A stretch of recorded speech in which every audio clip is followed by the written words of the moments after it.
se fait-il que ça prend autant de temps ? C'est vrai que cette lenteur commence également à agacer les Kenyans eux-mêmes.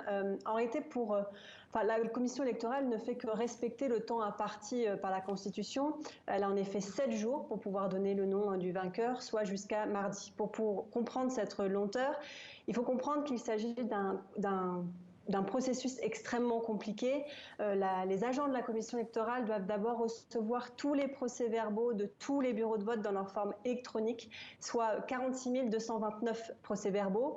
Et ensuite, ils doivent recevoir ces mêmes procès-verbaux dans leur forme physique à Nairobi pour pouvoir les comparer.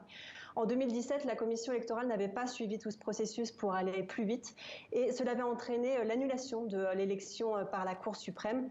La commission électorale ne veut donc prendre aucun risque cette année alors qu'il lui reste encore un peu plus de 2 jours avant de pouvoir annoncer les résultats. Et pour ne rien arranger, depuis hier, il y a des tensions dans le centre de comptage des votes. Que pouvez-vous nous en dire ?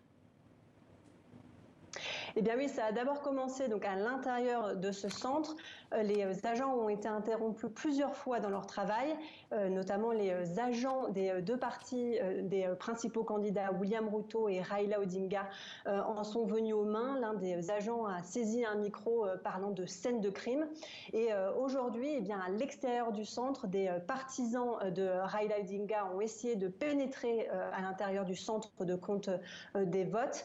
Ils ont été barrés, mais ils ont expliqué que ils voulaient vérifier ce qui se passait à l'intérieur, alors que samedi, la colistière de Raila Odinga, Martha Karua, a annoncé qu'ils savaient qu'officieusement leur parti avait gagné les élections, et une annonce qui bien sûr a été faite sans preuve. Ce dimanche, William Ruto et Raila Odinga ont effectué leur première sortie officielle depuis le scrutin. Ils ont appelé tous les deux au calme et à respecter ce temps de la commission électorale. Merci à vous, Élodie Cousin, pour toutes ces informations.